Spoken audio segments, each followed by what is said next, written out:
Eu estava estruturando uma conversa que pudéssemos fazer para dentro dessa questão, mas acho que vale a pena a gente aproveitar até as discussões todas que estão colocadas para dentro dessa ocorrência de Porto Alegre, e a partir dela a gente fazer um mergulho para algumas dimensões importantes desse tema, importante dessa questão, não é? Porque ela, na sua metáfora e na sua simbologia, ela, ao final, dá conta de todas as discussões que perpassam essa questão do racismo, da discriminação, da intolerância e do verdadeiro estado de apartheid racial que está instalado no nosso país, e não é de hoje, não é? Desde a sua fundação. E de como, então, diante desse desafio terrível, desse desafio atroz, todos nós podemos não só conhecer um pouco mais do seu funcionamento, como também construir meios, instrumentos, ferramentas e caminhos para, preferencialmente, eliminá-lo, mas enquanto isso não for possível, pelo menos desviar-se dele ou construir e caminhar por caminhos alternativos, né? Então, acho que a primeira grande questão que coloca para todos nós como desafio é justamente a capacidade que possamos ter de fazer uma análise bastante intensa, mas bastante não só transparente, mas muito correta das coisas que estão colocadas, porque é somente através de uma análise correta que a gente pode pensar as soluções, né? Pensemos o caso do coronavírus. Só conhecendo os sintomas desse coronavírus que a gente consegue identificar que estamos com a doença coronavírus e, a partir daí, propor encaminhar os medicamentos ou as formas de tratamento para uma doença que, como vimos, nem sempre se é bem sucedido, não é? Então, é da mesma maneira que se coloca essa questão do racismo sobre cada um de nós, brasileiros, e é da mesma maneira que esse racismo coloca-se como um desafio para cada um de nós brasileiros. Eu acho que, então, três dimensões importantes dessa elaboração seria, primeiramente, entender de que maneira que o discurso político, que o discurso filosófico, que o discurso jurídico precisa ter um olhar crítico muito potente para que a gente consiga avistar, que a gente consiga enxergar, que a gente consiga captar nesses discursos o quanto eles têm de contradição entre ele próprio discurso e a prática desse discurso.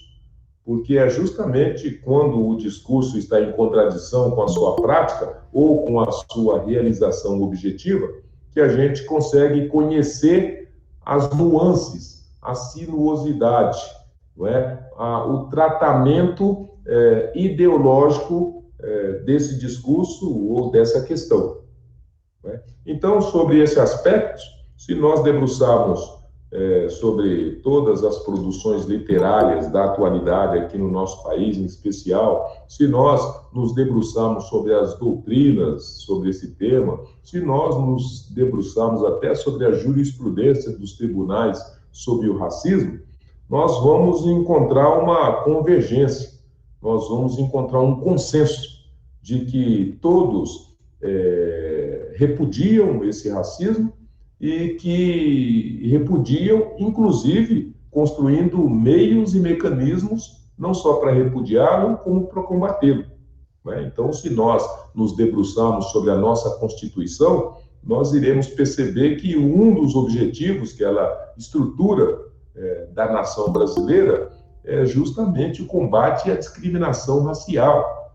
o combate coloca como objetivo a erradicação da pobreza e também a diminuição das marginalidades e da marginalização social.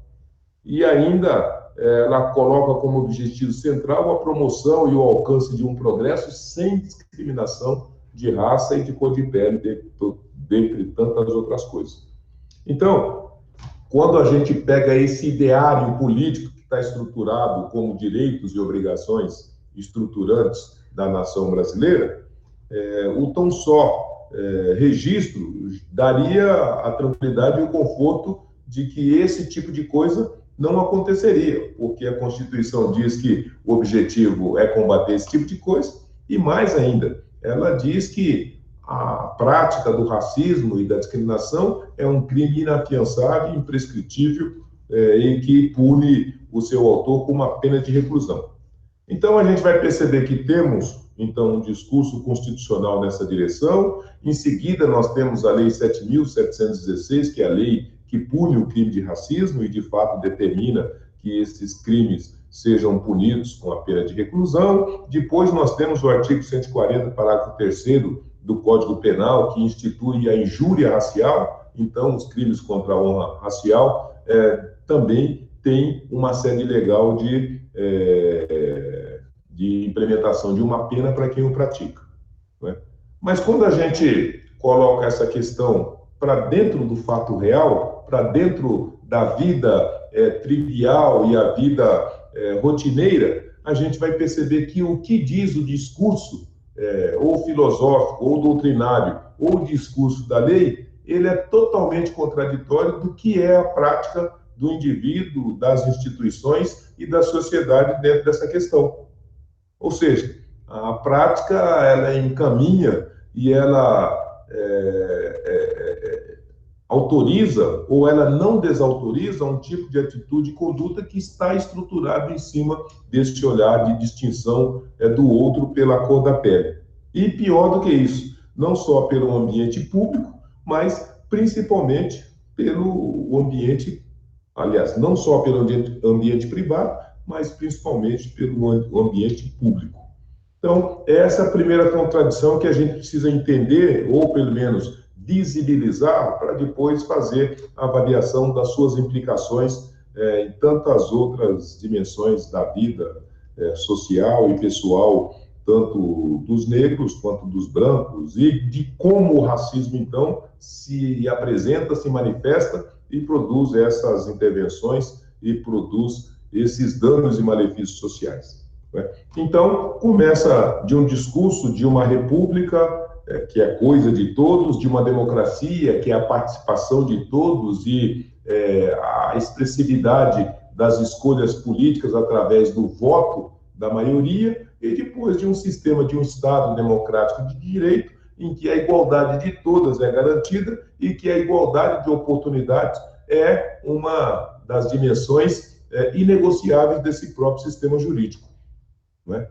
Mas quando a gente vai analisar essa república, coisa de todos, do ponto de vista da realidade prática, a gente vai perceber que ela não se manifesta, que ela não se apresenta. É coisa de todos, mas o todos fica para fora. E só uma parte muito limitada de brasileiros que consegue acessar essa coisa de todos, né? Então, no nosso país, como todos nós sabemos, né, a desigualdade de renda é tão gritante, né, que o todos que se refere é aquele 1% que concentra praticamente 30% de toda a renda nacional, ou aqueles 10% que tem 70% da renda nacional.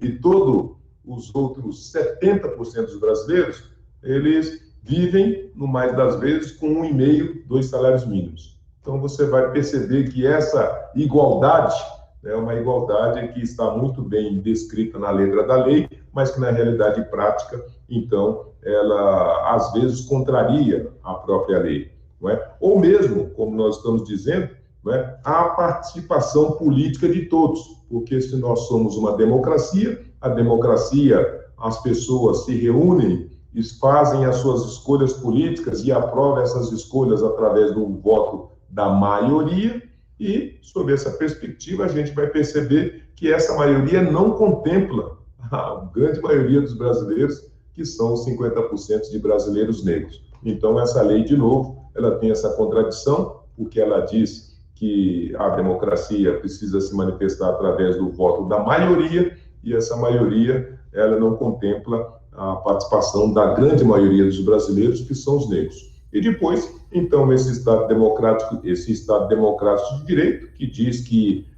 vivemos sobre o império da lei e que compete ao Estado fazer a distribuição igualitária da justiça, nós vamos perceber que isso tem uma contradição na sua aplicação prática, né? Porque quando você vai saber quem é aqueles que estão atrás das grades, quem é aqueles que estão recolhidos nas penitenciárias, quem são aqueles que são punidos e responsabilizados com mais frequência e de uma forma distorcida perante a maioria da população, você vai perceber que são os negros também. E depois, quando você vai analisar a participação das representações sociais de negros, de brancos e de índios, por exemplo, nas estruturas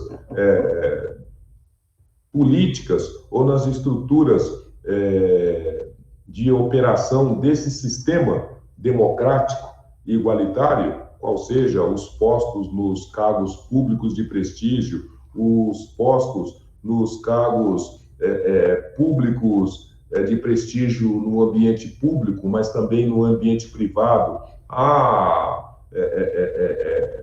o acesso e também a participação nos espaços de decisões institucionais importantes e nos colegiados que assim o praticam, nós vamos perceber que essa igualdade que está disponibilizada na lei não é uma desigualdade que se manifesta nesses ambientes, né? Então, hoje eu estava vendo uma foto que está publicada na revista Veja, na revista Isto É. A revista Isto É trata do caso de Porto Alegre e traz uma foto dos desembargadores aqui do estado de São Paulo. Aí você vai ver na foto em que estão reunidos todos os desembargadores do estado de São Paulo, todos eles são brancos. Dos 360 desembargadores, todos eles, naquela foto, todos eles são brancos e hoje tem 2 negros. Então, na execução e na apresentação fática da ação social que você percebe que a contradição entre ela e a lei é uma coisa extremamente agressiva e uma coisa totalmente contraditória. E depois a gente vai perceber da mesma maneira de que forma que esse racismo ele é uma realidade que está posta, que participa da nossa vida diária, mas de que maneira que ele acaba servindo para uma série de outros fundamentos e para cumprir um conjunto de outros interesses, não é? Por quê? Porque, ao final de contas, nós estruturamos uma sociedade em que um grupo social que já estava lá atrás, no topo do poder, eles, mesmo depois do regime da escravidão, mas principalmente do absolutismo, né, em que ao rei tudo se devia, e ao regime do absolutismo que tudo era do rei, quando se estruturou uma república, que é coisa de todos, os únicos que participaram da república,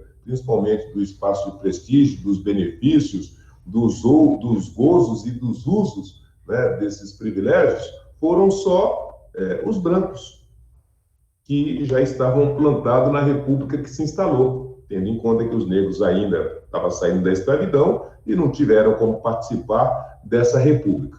E de lá para cá, o que se estruturou foi meios e mecanismos de manter esse poder sobre os recursos públicos e materiais de toda a natureza, e esses grupos de interesse que se encastelaram no poder, no desenvolvimento, eles utilizaram e continuam utilizando o racismo para desqualificar aquele que também quer participar desse espaço de poder, aquele que também quer ter uma participação nessa riqueza, nesse benefício, nesse privilégio. E para que isso não aconteça, a primeira atitude desse grupo de interesse, primeiro, é desqualificar e demonizar. Olha, eles não têm capacidade, eles não têm habilidade, eles não têm talento, eles não têm honestidades, eles são dados às práticas que são condenáveis, né? Os homens negros são preguiçosos, não gostam de trabalhar, são, como diz o nosso vice-presidente, são malandros, né? Os negros são malandros, né? E por conta disso, eles não merecem nem respeito, nem consideração e nem participar em pé de igualdade desses espaços. Bem, e se isso é assim, como é que eu mantenho esse discurso e como é que eu fortaleço esse tipo de olhar e percepção? Eu vou fazer com que essa dinâmica se manifeste em todos os signos da sociedade possíveis. Então, onde eu puder estar falando, onde eu puder estar visibilizando essa dimensão, eu vou fazer a manutenção desse pensamento, desse tipo de atitude, porque eu preciso fazer duas condições. Primeiro, vergar e quebrar as pernas desses negros que pretendem chegar a algum lugar, não é? E segundo, convencer todos os demais que estão ao meu entorno que isso é natural, isso é razoável, isso é adequado, isso é correto, isso é justo, não é? Então, quando você pega, por exemplo, uma ação do poder público diante dos veículos de comunicação. Como vocês bem sabem, o veículo de comunicação é uma concessão pública, ou seja, é o Estado que autoriza alguém a fazer uso de um direito de abrir uma emissora de televisão, de imprimir jornais, de imprimir revistas, de montar emissoras de rádio, não é? Mas você vai perceber que as pessoas que acessam esses benefícios de ter uma rádio, televisão, uma revista, são todas as pessoas que fazem parte de uma determinada classe social e de um determinado grupo de interesse. Não são negros. Não tem negro dono de televisão, dono de rádios, dono de revistas. Todos os proprietários de veículos de comunicação são escolhidos a dedo e depois são eles que constroem qual é o padrão de beleza, quem pode ter visibilidade e quem não pode ter visibilidade nessa comunicação social que acaba construindo, né, o olhar, construindo o gosto e construindo, inclusive, o juízo crítico do que é belo, do que é feio, do que é bom, do que é ruim. Então, como vocês já sabem disso, é só ligar a televisão, é só ir em qualquer sala de cinema, é só abrir todas as capas de revistas, né, Contigo, Tititi, Caras e questões que tá, para você ver quantos são os negros ou as mulheres negras que estão presentes nesses ambientes. Nenhuma. Não é? E quando aparece, em regra, não é sempre ou numa posição subalterna, para confirmar que você só pode estar naquela posição, que você não pode estar além daquilo, ou, às vezes, até transfigurado. Né? Quando não tem jeito, você pega um branco e põe ali para representar o papel de negro. E, com isso, acontece, talvez, uma das mais graves agressões para esse tema dessa valorização racial que todo mundo pretende, que é construir um padrão do que seja o belo. Né? E esse belo, então, é um belo que não cabe o negro. De modo que, apesar de sermos um país miscigenado de negros e brancos, a estética oficial, a cara oficial do Brasil e dos brasileiros é só dos brancos. Então, imagina o que significa isso para uma criança negra, imagina o que significa isso para um jovem negro, imagine o que significa isso também para o jovem e para a criança branca. Né? Porque se o mundo é um mundo branco, tudo que for diferente de mim não tem valor. Né? E da mesma maneira para a criança negra. Bom, se o mundo é branco, então eu tenho algum problema, porque eu não estou em lugar nenhum, eu não existo. Né? Então, o impacto disso, no apagamento da estética negra e também nesse processo de diminuição, de desqualificação, de desconstituição da estética negra, ele cumpre talvez o papel mais profundo de desagregar psicologicamente o negro e fortalecer psicologicamente o branco. Eu sou a referência, eu sou o padrão, eu sou o melhor, eu sou o belo, eu sou o realizativo, eu sou, afinal, a expressão do bem e a expressão do sucesso. Tudo que for diferente de mim, é diferente de mim. né? Então, isso é uma das dimensões mais terríveis para justificar que as coisas são assim, precisam continuar assim, e todos têm que defender para que elas mantenham-se assim. Porque se isso não acontecer, então nós vamos quebrar essa lógica. Então nós vamos subverter esse fundamento. Então nós vamos desconstituir essa ideologia que se diz hoje, a ideologia da branquitude. Bom, então essa é uma dimensão muito importante dessa questão. A outra dimensão muito importante é de que realizar anseios, construir caminhos e produzir mecanismos de atender às necessidades dos grupos que compõem o país exige necessariamente a capacidade de se estar dentro do ambiente que debate, que discute e que produz políticas públicas ou que produz a lei. O que é, afinal, qualquer grupo social? Não é? É um grupo social em que os seus representantes sentam-se à mesa para discutir o que eles topam, o que eles não topam fazer e de que maneira que vão distribuir os recursos que estão ali alocados e que são recursos produzidos por todos, não é? E que tipo de agenda, que tipo de demandas que vai se atender com aquele recurso. Só que é o seguinte, se eu não estou na mesa para debater e para mim dizer se concordo ou não concordo, ou que eu quero que a minha demanda, a minha agenda seja contemplada, a minha agenda nunca vai ser contemplada, não tenha dúvidas.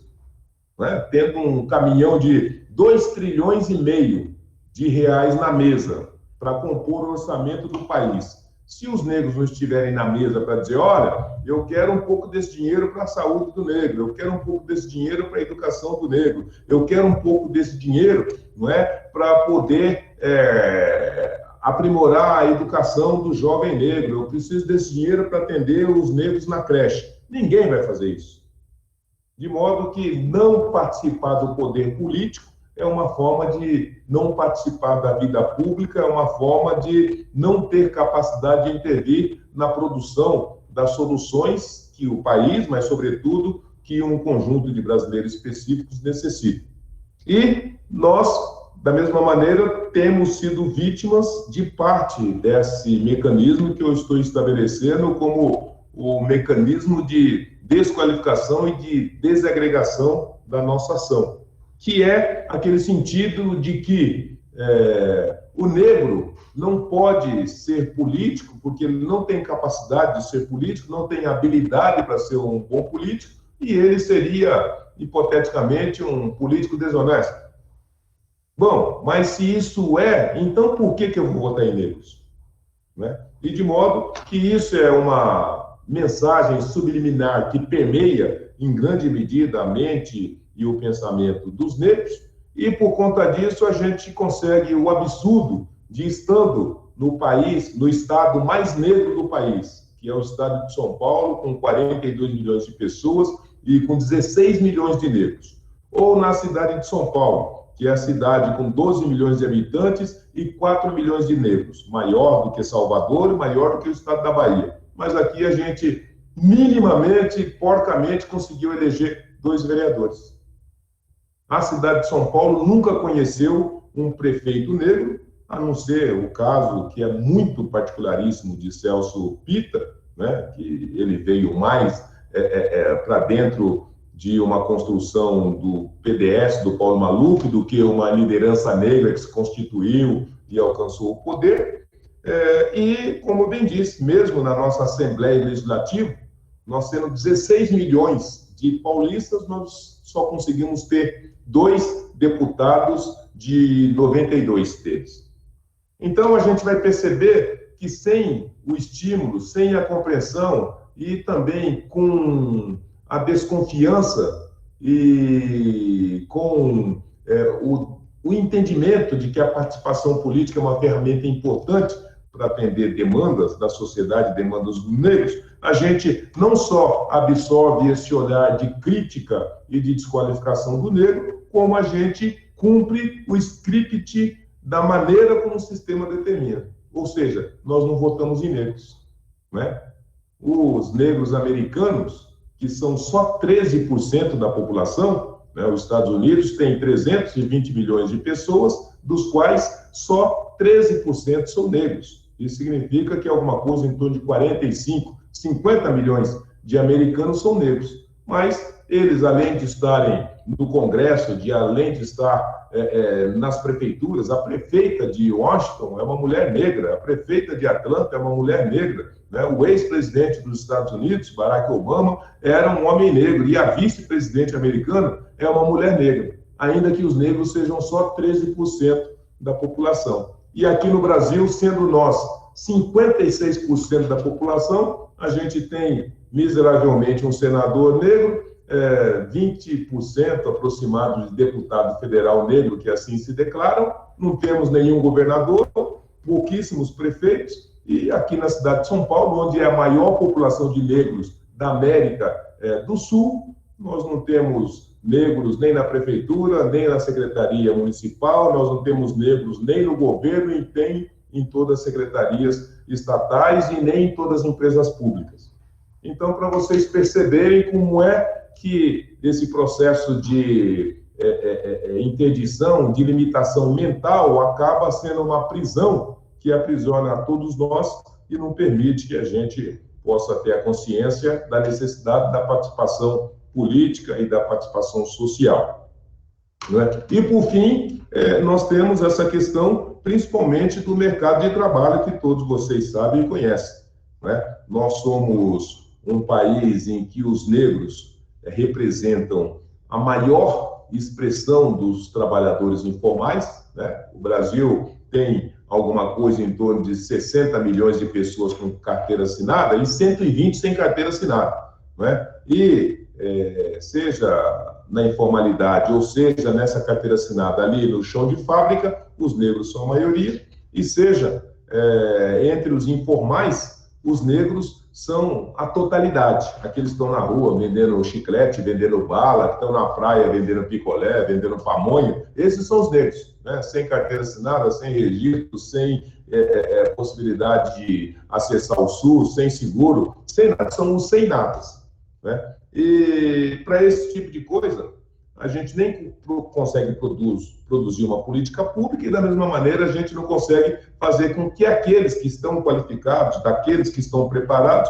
possam, quando chegam no ambiente corporativo público ou privado, participar de forma igualitária da competição que vai escolher o melhor para ocupar aquela vaga que está disponibilizada. E por conta disso a gente vai chegar ao absurdo de um país de negros e brancos, um país de miscigenados, um país em que os negros são 56% da população, de nenhum dos senhores, e nem eu, conhecer um presidente ou um vice-presidente negro nas 5 mil maiores empresas do nosso país.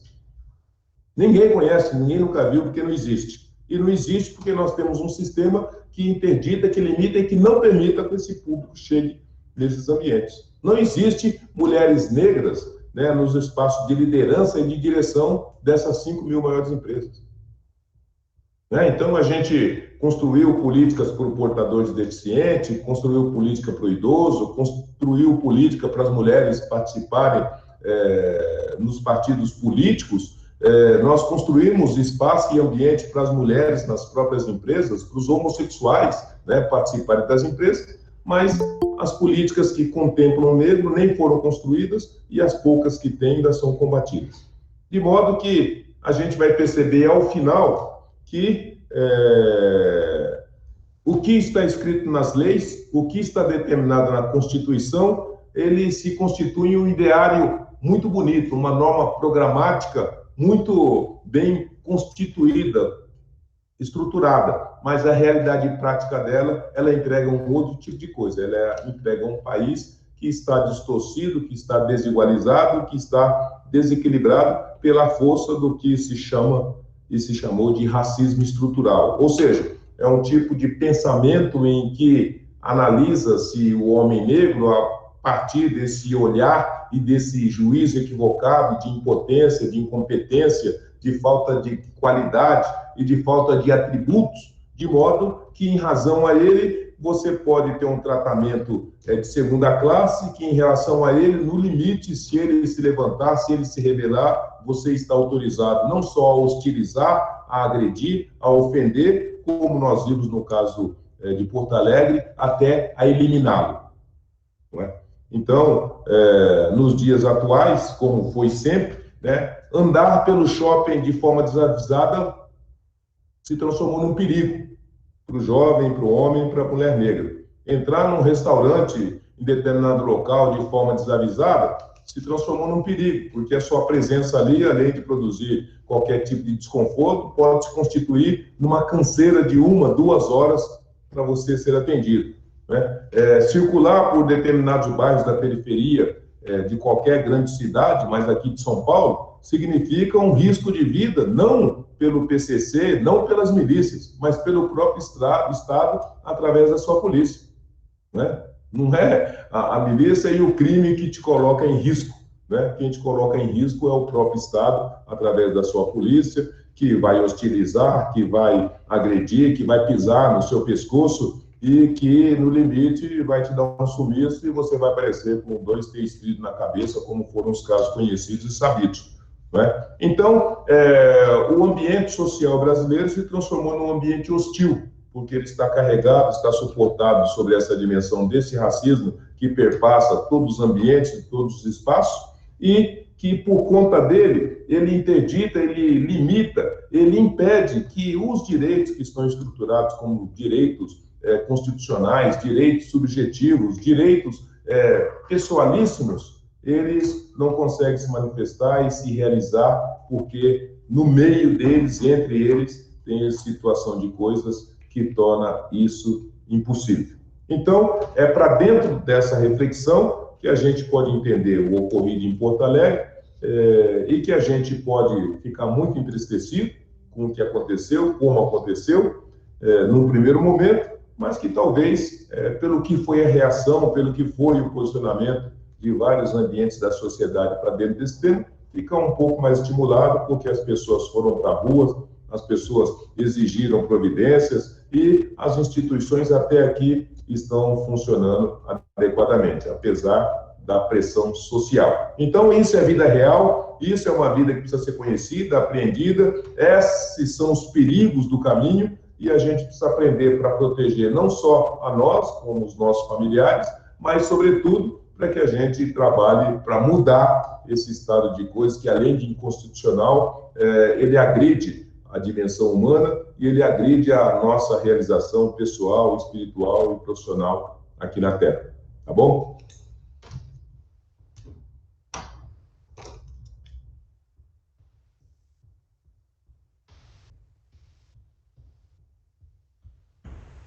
Jailson? Opa, aqui. A gente tem esses 10 minutos, esses 12 minutos para o final, e a gente abre esses minutos para as perguntas. Então, lembrando que a gente não tem muito tempo, mas aquele que tiver alguma pergunta ou comentário, como, por exemplo, tem um comentário ali no chat, que foi feito pelo Lucas Frusch, ele falou sobre um estudo do doutor José Jorge de Carvalho, que fala que entre 1999 e 2003, ele fez um estudo onde ele contou os professores das universidades, a USP, a UFRJ, a Unicamp, a UFRGS, o UFSCar, o UFMG, e ele viu que de 18.400 professores, apenas 0,4 eram negros. Inclusive, eu posso comentar um pouco sobre esse estudo, porque onde eu estudo, lá no Instituto de Matemática e Estatística, o IME, lá da USP, tem muitos professores contando os departamentos. Tem um departamento de computação, de matemática aplicada, e eu acabei de contar esses professores agora. A gente tem uma lista de e-mails dos professores, então eu contei eles. Na minha conta eu contei 301 professores. Desses 301 professores do Instituto de Matemática e Estatística, onde eu estudo, 3 são negros. 3 professores desses 301 são negros. E isso é preocupante, por quê? Porque falando de matemática, a gente tenta adquirir informações de toda uma população usando as amostras que a gente tem. A gente usa as amostras como estimadores. E esses estimadores servem para a gente fazer o que a gente chama de inferência estatística, onde a gente estima os valores populacionais. Por esses pequenos grupos, que não são tão pequenos assim, a gente tenta ter uma noção do todo. E se no Instituto a gente tem 3 professores sendo negros de 301 professores, a gente estima que no total sejam pouquíssimos professores. No total, eu digo, incluindo os outros institutos da USP e as outras universidades também. Talvez essa seja uma manifestação disso que nós estamos conversando. É um tipo de coisa que, apesar de ser extremamente contraditório e apesar de agredir todos os fundamentos de razoabilidade, de correção, não é? Ele está posto, e mais do que está posto, ele soa para nós como algo natural, como algo normal, como algo que é assim mesmo. Sempre foi assim. Precisa ser assim e é indispensável que seja assim. Quando, na verdade, como todos nós estamos vendo, não pode ser assim. Porque a Universidade de São Paulo é um espaço público de educação que está subordinado a esses princípios legais e esses princípios políticos, ou seja, a igualdade de todos. Todos podem e devem ser professores da USP. Todos precisam ter condições de se candidatar como professor da USP. Mas o que a gente vai perceber é que a execução desse processo, ao final, ele entrega esse tipo de número, né? Ou seja, não existe essa diversidade racial, ela não se manifesta dentro desses espaços, né? Nem dos professores e nem dos alunos, né? Para vocês terem uma ideia, quando nós pensamos em criar uma universidade para negros, era porque a quantidade de jovens negros na USP, há 20 anos atrás, era 3%. Só 3% dos estudantes da USP eram jovens negros, e desses 3%, a metade era dos estudantes negros dos convênios internacionais com os países africanos, porque jovem negro brasileiro era só 1,5%. E naquela oportunidade, dos 5.400 professores da USP, só 4 eram negros. E hoje é alguma coisa em torno de, parece que 36, 46, ou coisa que vale. 2% dos professores da USP, hoje, em pleno terceiro milênio, são professores negros. Mas não é na USP. Na USP, na PUC, na Unesp, na Unicamp, em todo o ambiente acadêmico do nosso país, no que diz respeito a professores e pesquisadores, os negros inexistem.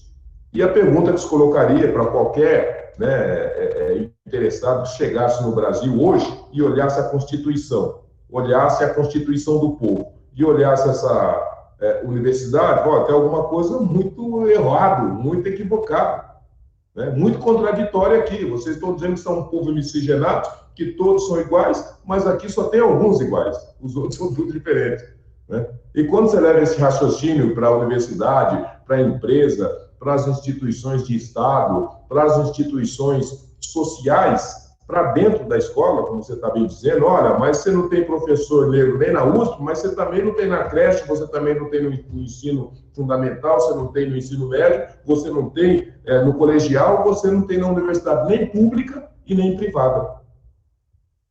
E quando você compara esses números com o que foi o apartheid americano, com o que foi o apartheid sul-africano, você fica extremamente chocado, porque nem no auge do apartheid desses países haviam tão poucos negros em todos os demais espaços.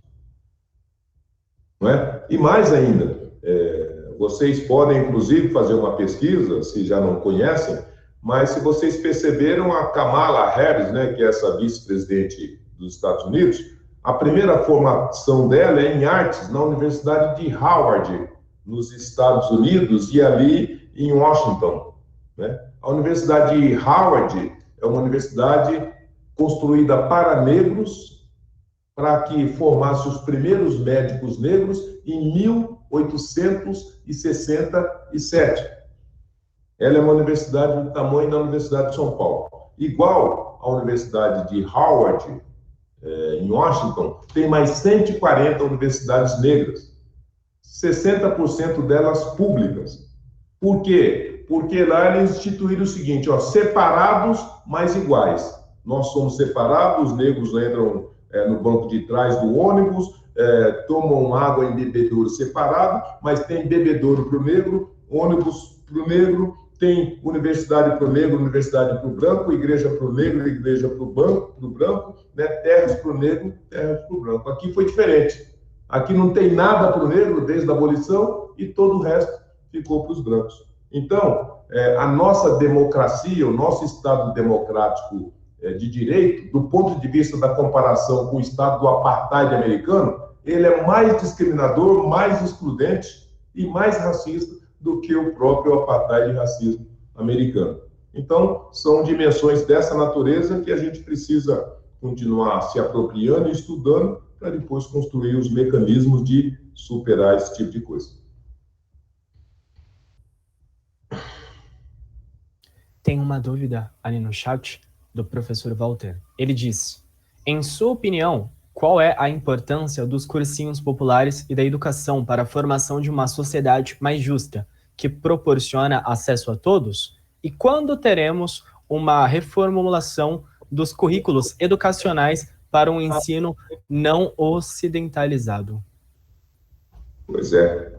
É lógico que é louvável, é importantíssimo e é digno de aplauso o trabalho de todos os cursinhos que, como o de vocês, né, desenvolve essa tarefa tão nobre, tão necessária, tão importante de manter acesa a chama dos sonhos das pessoas, dos jovens, né, que precisam continuar o acesso à universidade. Mas quando a gente analisa do ponto de vista dessa crítica que nós estamos fazendo, não deveria ser, não tem sentido de ser um cursinho para colocar jovens na universidade. Por quê? Fôssemos nós um Estado democrático de direito, uma república e também uma democracia que estivesse seguindo e cumprindo integralmente o que determina a nossa Constituição, a nossa escola pública seria tão boa que não precisava preparar ninguém num cursinho popular para disputar os espaços nesses ambientes. E mais, né, a nossa educação seria tão boa que, além da universidade, teria outros mecanismos, outros ambientes, outros espaços que aproveitariam as potências, os potenciais, as habilidades e os talentos dos jovens e de todos aqueles que quisessem acessar essa educação, para que, afinal, realizasse o seu sonho e o seu desejo, né? Porque o que nós estamos fazendo, apesar de louvável, é um trabalho que está sendo mal feito pelo Estado, porque não tem sentido você ficar 15 anos, né, um terço da sua vida na escola, e depois ter que fazer um cursinho para conseguir seguir à frente no acesso à educação, né? Então, isso indica que a nossa escola não está cumprindo integralmente seu papel e que não está cumprindo porque o Estado, né, não está colocando os mecanismos para funcionar e não está colocando um ensino de qualidade que permita que as pessoas acessem o ensino superior sem ter que passar por um cursinho. Tudo bem, ele pode até disputar uma vaga, né? Olha, tem aqui 5 para 1, então as pessoas precisam estar melhoradas para disputar esse 5 por 1. Mas o que nós estamos dizendo é que, em regra, o trabalho de cursinhos, como o de vocês e tantos outros, ele tenta pegar o indivíduo que está lá embaixo, está lá atrás e trazer até aqui na frente. Porque no processo, a qualificação, o aprimoramento, ele foi falho, ele foi insuficiente, ele não foi com a qualidade que permitisse agora esse jovem estar em condições de competição, não é? Então, por isso que é indispensável a gente voltar a olhar, principalmente para essa educação básica. E vocês sabem, ou devem saber, que a preocupação que precisa ser de todos nós e de vocês, dentre tantas outras coisas, a evasão dos jovens do ensino médio. E desses jovens que evadem do ensino médio, que é um verdadeiro êxodo, 70% são jovens negros. De cada 100 jovens que entram no ensino médio, só 40 termina, e dos 60 que se evade, 70% são negros, não é? Então, o jovem negro tem uma recepção, uma permanência que é construída em cima de uma hostilização dentro do ambiente escolar e depois ele não conseguiu entender, não conseguiu compreender ou não foi despertado adequadamente para a importância da educação até para ele sair daquela realidade que ele se encontra. Então, isso é uma das urgências mais prementes. Então, nós precisamos de uma escola que recepcione, que acolha e que estimule a presença de todos, mas dos jovens negros na escola, para que a escola não seja um lugar onde o jovem negro não queira estar. Porque assim acontecendo, a gente está perdendo todos esses talentos todos os anos na nossa rede de educação pública e privada.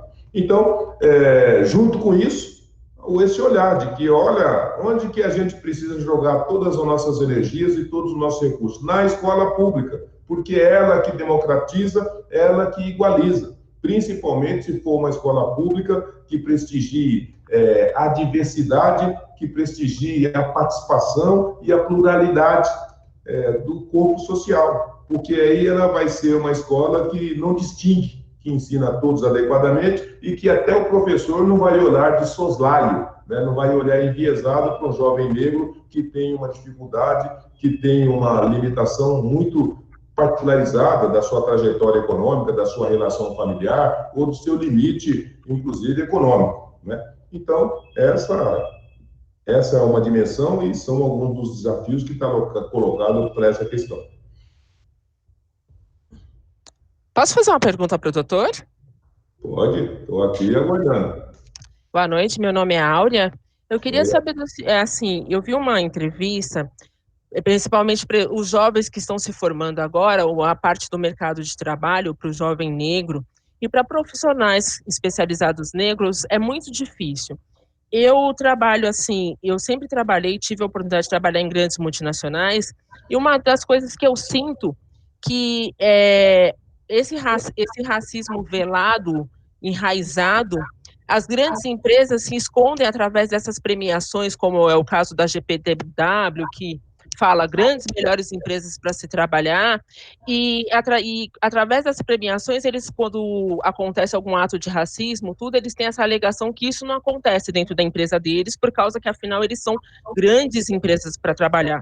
Eu senti isso, o ano passado eu trabalhava no jurídico, de uma da empresa, de uma seguradora que foi eleita a segunda melhor empresa do país para se trabalhar. Eu fui demitida em plena pandemia, não podendo ter sido demitida devido ser PCD, tinha toda uma regra para não se demitir, e eu entrei com uma ação trabalhista, e uma das coisas, das alegações deles, que isso não podia, que o motivo não era esse, porque afinal era uma grande empresa para trabalhar, que eles seguiam todos eles tinham todo o respaldo com os funcionários, e na verdade não é isso que a gente sente. A gente sente que eles se escondem atrás desses prêmios e não contratam negros, não contratam profissionais diversos. O que o senhor acha disso? O que fazer para mudar isso? Para trazer isso à tona, que realmente continua tendo esse racismo velado e essas multinacionais se escondendo através dessas premiações, mostrando aparentemente que são as empresas maravilhosas para se trabalhar, sendo que eles não dão oportunidades de verdade para esses funcionários, para esses profissionais negros. Pois é o que nós estamos conversando. Existe um discurso, existe uma teoria, existe uma ideologia e existe a vida real, existe a prática. Então, a melhor forma de você... Tem um ditado muito curioso que diz que se você quiser conhecer um gigante, você tem que olhar no dedo dele, né? Se for um dedo grandão, é porque é um gigante. Ou seja, não basta ver para crer, né? Tem que ir lá, não basta ouvir, tem que ver para crer. E no caso das empresas, da mesma maneira. Olha, todas as empresas, como vocês bem sabem, está lá uma plaquinha, né, na porta de entrada. Missão, objetivos, visão, né, que são os valores que estruturam aquela empresa. E vocês vão perceber que nessa visão, nessa missão, nesses valores está justamente, né, o tratamento igualitário, não discriminação, uma competição que privilegia só o mérito e coisas que tais. Mas quando você vai ver a prática real, é uma empresa... Nós chegamos ao absurdo de ter no nosso Brasil empresas com até 2.000 funcionários que não tem nenhum funcionário negro. Mas nem eu trabalhei numa multinacional, para você ter uma ideia, eu trabalhei numa multinacional que ela eram 500 funcionários e só tinham 4 negros. Pois é. Então, para esse estado de coisas, mesmo a empresa, o ambiente corporativo, vai tentar convencer todos nós e todos os seus funcionários que isso é normal, que isso é razoável, isso é adequado, isso é correto, que as coisas são assim mesmo. E aquele estado de coisas, 500 funcionários, só 4 negros, está dentro da regularidade. Ninguém precisa nem questionar, nem se rebelar, não é? E nem debater isso. Apesar de que, quando você pega a lei trabalhista, ela diz que uma ocorrência dessa natureza se apresenta como uma discriminação racial. E o curioso, né, que você está dizendo, tem a empresa que tem essa prática, mas tem as auditorias internas e externas que assinam como regular essa prática, tem um compliance que também diz que isso daí está tudo certo, tem um departamento jurídico que não vê qualquer problema nessa questão, tem uma direção e liderança dessa empresa que não vê a normalidade, tem um conselho de administração que diz que está tudo certo, e depois tem, da mesma maneira, essas empresas certificadoras ou esses prêmios que distinguem, né, quem cumpre suas obrigações empresariais, que diz que tudo isso está tudo sob controle, está correto e está aqui um prêmio para você. Mas tudo isso na barba de um Ministério Público Federal do Trabalho que tem obrigação de impedir esse racismo. Tudo isso na barba de uma defensoria pública que tem a obrigação de impedir esse tipo de discriminação. Tudo isso na barba do Ministério Público, que tem o dever legal de fazer cumprir a lei. Tudo isso na barba da Polícia Federal, da Polícia Civil, da Polícia Militar, tudo isso na barba do Tribunal de Contas, da Comissão de Valores Imobiliários, da Bolsa de Valores, da AGU, da CGU, do Congresso e do Supremo. Você entendeu como o processo, ao final de contas, ele se constitui para tentar nos persuadir que isso é normal, que está tudo certo, que está tudo resolvido, que as coisas são assim, né? Então, é justamente esse o desafio que coloca para todos nós. Primeiro, para sair da nossa alienação, para fortalecer a nossa consciência de como é que esse racismo se manifesta e de reivindicar, de lutar, de exigir e de trabalhar para mudar esse estado de coisa. Doutor José Vicente, muito obrigado por suas palavras, pela sua presença. Foi uma palestra de fato incrível. Agradeço também a todo mundo que veio participar dessa palestra. Foi um encontro fascinante. Acredito que aprendi muita coisa e que cada um aprendeu também, porque a gente tem muito a construir, tanto de conhecimento quanto de senso crítico, para expandir nossa maneira de pensar. E a gente sabe também, a gente foi informado que você tem um compromisso daqui a alguns minutinhos. Eu estou aqui com uma agenda lotada e hoje, como diz a molecada, sextou. Então... José Vicente. Mas eu me coloco à disposição para a gente conversar sobre isso, outro tema, em uma outra data, numa outra oportunidade. José Vicente, eu queria lhe agradecer e dizer que eu sou um fã quando eu vou assistir a TV Cultura e vejo o senhor na bancada do jornal. Espero que o senhor vá muitas vezes e faça opiniões como aquela da semana passada. Sou teu fã. Muito obrigado, muito obrigado. Sorte, sucesso, não desistam nunca. Muito obrigado, doutor. Muito obrigado mesmo pela participação. Ok. Até logo, boa noite a todos. Obrigado.